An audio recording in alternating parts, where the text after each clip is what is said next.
Hi all. അപ്പോൾ എല്ലാവർക്കും എൻ്റെ യൂട്യൂബ് ചാനലിലേക്ക് സ്വാഗതം. ഇന്ന് നമ്മൾ ഡിസ്കസ് ചെയ്യാൻ പോകുന്നത് ലിസണിംഗ് മൊഡ്യൂളിൻ്റെ പാർട്ട് ബി. ഓക്കെ, അപ്പോൾ ലെറ്റ്സ് വാച്ച് ദ വീഡിയോ.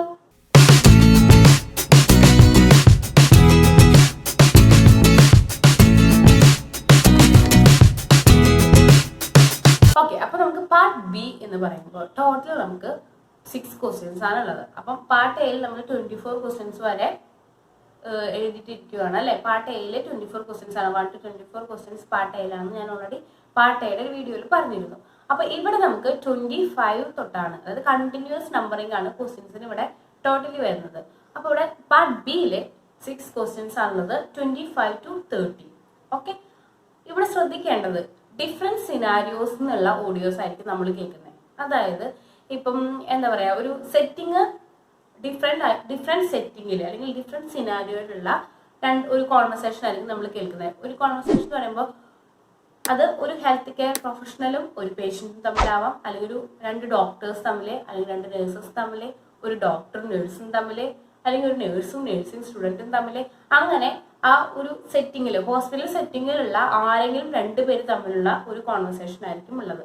അപ്പം അതിൽ സിനാരിയോ വേറെ വേറെ വരുന്നു ഉദ്ദേശിച്ചത് ചിലപ്പോൾ ഒരു ക്ലിനിക്കൽ സെറ്റിങ്ങിലായിരിക്കാം, അല്ലെങ്കിൽ ഒരു ഓപ്പറേഷൻ തിയേറ്ററിലായിരിക്കാം. അപ്പോൾ അങ്ങനെ ഡിഫറെൻറ്റ് സിനാരിയോസിലുള്ള ഡിഫറെൻറ്റ് ഓഡിയോസ് ആണ് നമുക്ക് കിട്ടുന്നത്.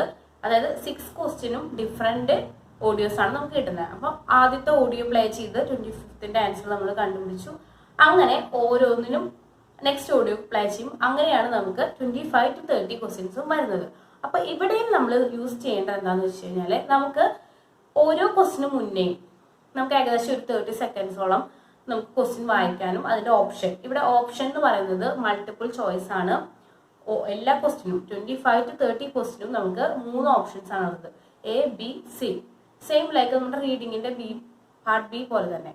അപ്പൊ ഇവിടെ നിങ്ങൾ ശ്രദ്ധിക്കേണ്ടത്, റീഡിങ്ങിനും നമ്മൾ ഷെയ്ഡിങ് ആണെന്ന് പറഞ്ഞല്ലോ. അപ്പൊ ഇവിടെ ഓഡിയോ ലിസണിങ് ആണെങ്കിലും നമുക്ക് പാർട്ട് ബിയിലും ഷെയ്ഡിങ് ആണ് വരുന്നത്. അപ്പൊ 25th ക്വസ്റ്റ്യൻ നമുക്ക് ഇനി എ ബി സി എന്നുള്ള ഓപ്ഷൻസ്, ഈ എയും ബിയും സിയും എല്ലാം സർക്കിളിലായിരിക്കും ഉണ്ടായിരിക്കുക. OMR ഷീറ്റ് പോലെ തന്നെ നമ്മൾ ഷെയ്ഡ് ചെയ്യും. ഇപ്പൊ ബി ആണ് ആൻസർ എങ്കിൽ ബി എന്ന് എഴുതിയിട്ടുള്ള അവിടെ ആ ഒരു സർക്കിളിനുള്ളിലായിരിക്കും ബി എന്ന് എഴുതിയിട്ടുണ്ടാവുക. ബി ഓപ്ഷൻ ആണെങ്കിൽ അത് നമ്മൾ പെൻസിൽ വെച്ച് ഷെയ്ഡ് ചെയ്യുന്നു. അപ്പൊ നിങ്ങൾ പ്രത്യേകം ശ്രദ്ധിക്കേണ്ട കാര്യം എന്ന് വെച്ച് കഴിഞ്ഞാൽ, ഇപ്പൊ നമ്മുടെ ഇവിടെ റീഡിങ്ങിന് നമ്മൾ ഷെയ്ഡ് ചെയ്യുന്ന പോലെ അല്ല ലിസണിങ്ങിന്. കാരണം അത് ഇത്തിരി കൂടി ഡിഫിക്കൽട്ടാണ്. ബിക്കോസ് നമുക്ക് ഷെയ്ഡിങ് എന്ന് പറയുമ്പോൾ പെട്ടെന്ന് നല്ല കോൺസെൻട്രേഷൻ വേണം അല്ലേ. നമുക്കൊരു ഉള്ളിലൊരു ടെൻഷനാണ്, ഓക്കെ ആ സർക്കിളിന്റെ ഉള്ളിലാണോ, അത് പുറത്ത് പോയോ, അത് ഡാർക്കൻ ആയിട്ടുണ്ടോ, അങ്ങനെ നമുക്ക് ഒത്തിരി ചിന്തകൾ ആ സമയത്ത് പോകാം. പക്ഷെ ഇത് നമ്മളെ ബാധിക്കും. ഈ 25ന്റെ ആൻസർ കണ്ടുപിടിച്ച് അത് ഷെയ്ഡ് ചെയ്യുന്നതിന്റെ ആ സമയത്ത് തന്നെ നമുക്ക് 26ന്റെ ക്വസ്റ്റ്യൻസ് നോക്കേണ്ടതായിട്ടുണ്ട്. ഓക്കെ, അപ്പൊ അതിനകത്ത് ഷെയ്ഡിങ്ങിൽ നിങ്ങൾ അധികം സമയം കളയരുത്.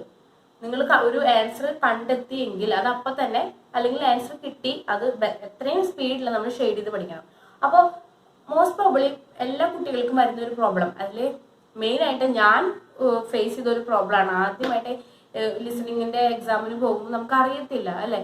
അപ്പോൾ ഷെയ്ഡിങ്ങിന്റെ കാര്യം ഓക്കെ, ഷെയ്ഡ് ചെയ്യണം എന്നാണ് അറിയാമായിരുന്നു. പക്ഷെ പ്രാക്ടീസ് ചെയ്യുമ്പോൾ നമ്മൾ ആരും ഇങ്ങനെ ഷെയ്ഡ് ചെയ്ത് പഠിക്കാൻ നമുക്ക് പറ്റത്തില്ല. കാരണം നമ്മൾ മെറ്റീരിയലല്ല നമ്മൾ പ്രാക്ടീസ് ചെയ്യുന്നത്. ഇപ്പൊ ഓൺലൈനിലൊക്കെ ആയിട്ടായിരിക്കും നമ്മൾ കൂടുതലും പ്രാക്ടീസ് ചെയ്യുന്നത്. അപ്പൊ നമ്മൾ ക്വസ്റ്റ്യൻ, ഞാനൊക്കെ അങ്ങനെയാണ് ചെയ്തത്. ഒരു ബുക്കിലെ 25 to 30 നമ്പർ എഴുതി വെക്കും.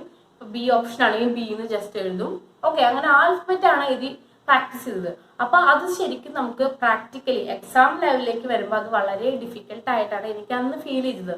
കാരണം ഞാൻ അങ്ങനെ പ്രാക്ടീസ് ചെയ്തിട്ടില്ല ഷെയ്ഡ് ചെയ്തിട്ട്. അത് ഒപ്പം ഓഡിയോ കേട്ട് കണ്ടെത്തി ഷെയ്ഡ് ചെയ്യുന്ന ഒരു ശീലം ഇല്ലായിരുന്നു. അപ്പോൾ എനിക്ക് നിങ്ങൾക്ക് പറഞ്ഞു തരാനുള്ളത്, നിങ്ങൾ എക്സാമിന് എപ്പോഴും നമുക്ക് അങ്ങനെ ചെയ്യാൻ പറ്റില്ലെങ്കിലും എക്സാമിന് ഒരാഴ്ച മുന്നേ ഒക്കെ നിങ്ങൾ എന്ത് ചെയ്യണം, ഈ 25 to 30 നമ്പർ ഇട്ട് വെച്ചിട്ട്, നമ്മളുടെ നോട്ട്ബുക്കിലായിരിക്കും നമ്മൾ എഴുതുന്നത്. അപ്പോൾ 25 to 30 നമ്പർ ഇട്ട് വെച്ച് അതിന് നേരെ, അപ്പോൾ 25th ക്വസ്റ്റ്യന് നേരെയായിട്ട് 3 സർക്കിൾ ഇട്ട് വെക്കുക. ഓക്കെ, ജസ്റ്റ് കുഞ്ഞ് സർക്കിളായിട്ട് ഇട്ട് വെച്ചിട്ട് നിങ്ങൾ ഷെയ്ഡ് ചെയ്ത് പഠിക്കുക.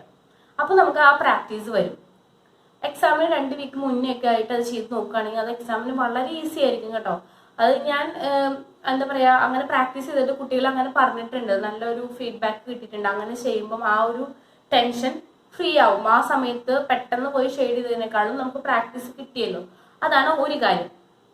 ദെൻ പാർട്ട് ബിയിൽ നെക്സ്റ്റ് നമ്മൾ ചിന്തിക്കാനുള്ളത്, ഓക്കെ 25ന്റെ ആൻസർ അല്ലെങ്കിൽ കണ്ടുപിടിക്കുന്നതിന് മുന്നേ ആ ക്വസ്റ്റ്യൻ വായിക്കാനുള്ള ടൈം 30 സെക്കൻഡ്സ് നന്നായിട്ട് യൂട്ടിലൈസ് ചെയ്യുക. ക്വസ്റ്റ്യൻ എന്താണെന്ന് മനസ്സിലാക്കുക. 3 ഓപ്ഷനും മാക്സിമം എന്താണെന്ന് ഐഡിയ മനസ്സിലാക്കി വെക്കുക. ഈ 3 ഓപ്ഷനും നമുക്ക് വേണമെങ്കിൽ ഒരു കീവേഡ് നമുക്ക് ഇമ്പോർട്ടൻ്റ് ആണെന്ന് ഫീൽ ചെയ്യുന്ന വേർഡ്സ് നമുക്ക് അണ്ടർലൈൻ ചെയ്ത് വെക്കാം. അല്ലെങ്കിൽ നമുക്കൊരു കാര്യം ചെയ്യാം, നമുക്കൊരു ഐഡിയ ഉണ്ടാവില്ല ഇതായിരിക്കാം ആൻസർ എന്ന്. അങ്ങനെ വിചാരിക്കുന്ന ഒരു ആൻസറും നമുക്ക് ജസ്റ്റ് ഒന്ന് മാർക്ക് ചെയ്ത് വെക്കാം.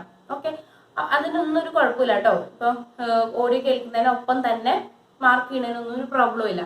അപ്പൊ നിങ്ങൾ ചെയ്യേണ്ട കാര്യം, ഈ 25th ക്വസ്റ്റ്യൻ വായിച്ചു. ഓക്കെ, 25th ക്വസ്റ്റ്യൻ വായിച്ച് അത് കൺസൈസ് ചെയ്ത് മനസ്സിൽ ഓക്കെ ഇന്നതാണ് നമ്മുടെ എയിം, എന്താണ് നമ്മൾ കണ്ടുപിടിക്കേണ്ട ക്വസ്റ്റ്യൻ എന്ന് നിങ്ങൾക്ക് നല്ല ബോധ്യം ഉണ്ടായിരിക്കണം. കാരണം ഈ ഓഡിയോ സ്റ്റാർട്ട് ചെയ്യുമ്പോൾ നിങ്ങൾ പിന്നെയും ക്വസ്റ്റ്യൻ വായിക്കാൻ പോകരുത്. ഓക്കെ, ഓഡിയോ സ്റ്റാർട്ട് ചെയ്യുമ്പോൾ നിങ്ങൾ ഈ ഓപ്ഷനിലായിരിക്കണം നിങ്ങളുടെ കണ്ണുകൾ റാപ്പിഡായിട്ട് ഈ ഓപ്ഷനിൽ അങ്ങോട്ടും ഇങ്ങോട്ടും പരത്തിക്കൊണ്ടേയിരിക്കണം. ആൻസർ പരത്തുന്നതാണ് ഈ 3-ൽ ഏതായിരിക്കും എന്നുള്ളത് നമ്മൾ ഫൈൻഡ് ഔട്ട് ചെയ്യാനുള്ള ടൈമാണത്. ആ സമയത്ത് വീണ്ടും പോയി ക്വസ്റ്റ്യൻ നോക്കാന്ന് പറഞ്ഞു കഴിഞ്ഞാൽ നമുക്കത് നഷ്ടമായിരിക്കും, നമുക്ക് കോൺസെൻട്രേഷൻ കിട്ടത്തില്ല. ഓഡിയോ ഇങ്ങനെ പോയിക്കൊണ്ടേയിരിക്കുമല്ലോ. അപ്പം അതാണ് ആദ്യം ചെയ്യേണ്ടത്. ക്വസ്റ്റ്യൻ വായിച്ച് അതിന്റെ അർത്ഥം മനസ്സിലാക്കി നമ്മൾ കൺസൈസ് ചെയ്ത് ഒന്ന് മൈൻഡിൽ കയറ്റി വെക്കുക ആ ക്വസ്റ്റ്യൻ.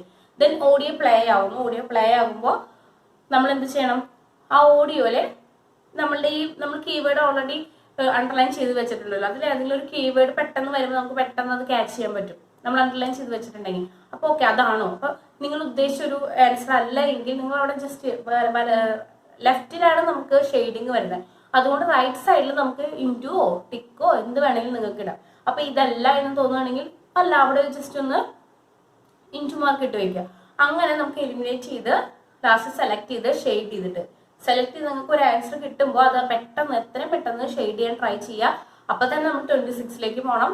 26th ക്വസ്റ്റ്യൻ ഇതുപോലെ തന്നെ അടുത്ത എക്സ്ട്രാക്ടിംഗ് ആയിരിക്കും, അല്ലെങ്കിൽ വേറൊരു ഡിഫറെന്റ് സിനാരിയോയിൽ നടക്കുന്ന ഒരു കോൺവെർസേഷൻ ആയിരിക്കും അവർ പ്ലേ ചെയ്യുന്നത്. ആ ക്വസ്റ്റ്യൻ മനസ്സിലാക്കി കൺസൈസ് ചെയ്തു മൈൻഡിൽ വെച്ചു. നമ്മൾ 3 ഓപ്ഷൻ ഓൾറെഡി വായിച്ചിട്ടുണ്ട്, അതിനകത്ത് നമ്മൾ കീവേഡ് അണ്ടർലൈൻ ചെയ്ത് വെച്ചിട്ടുണ്ട്. ഓഡിയോ സ്റ്റാർട്ട് ആകുന്നു. ഈ മൾട്ടിപ്പിൾ ചോയ്സിലൂടെ നമ്മൾ ഇങ്ങനെ കണ്ണ് പരത്തിക്കൊണ്ടേ ഇരിക്കണം ആൻസർ. അങ്ങനെ ലാസ്റ്റ് ആൻസർ ഫൈൻഡ് ഔട്ട് ചെയ്യുന്നു, എല്ലാം എലിമിനേറ്റ് ചെയ്തിട്ട് ആ സെലക്ട് ചെയ്ത ആൻസർ നമ്മൾ ഷെയ്ഡ് ചെയ്യുന്നു. ഇത് പ്രകാരം 25th തൊട്ട് 30th വരും ഇതുപോലെ തന്നെയാണ് നമ്മൾ ചെയ്യേണ്ടത്.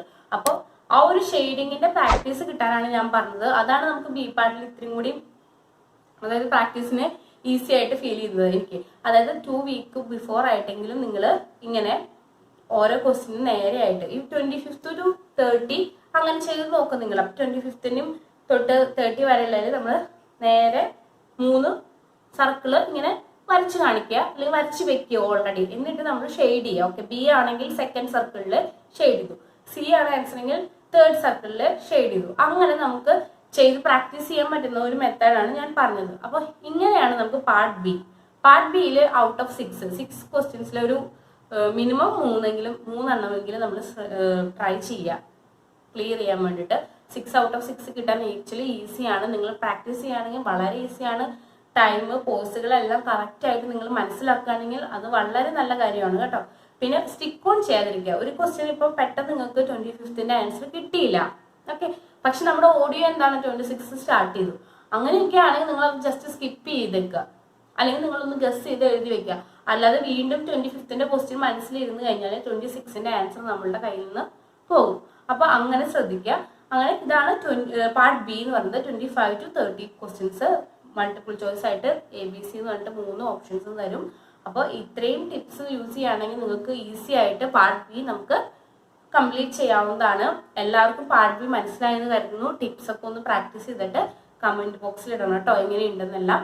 ദെൻ എൻ്റെ വീഡിയോ ഇഷ്ടപ്പെട്ടെങ്കിൽ ലൈക്ക് ചെയ്യുക, ഷെയർ ചെയ്യുക. അതുപോലെ ഇതുവരെ സബ്സ്ക്രൈബ് ചെയ്യാത്ത ആരെങ്കിലും ഉണ്ടെങ്കിൽ സബ്സ്ക്രൈബ് ചെയ്യുക.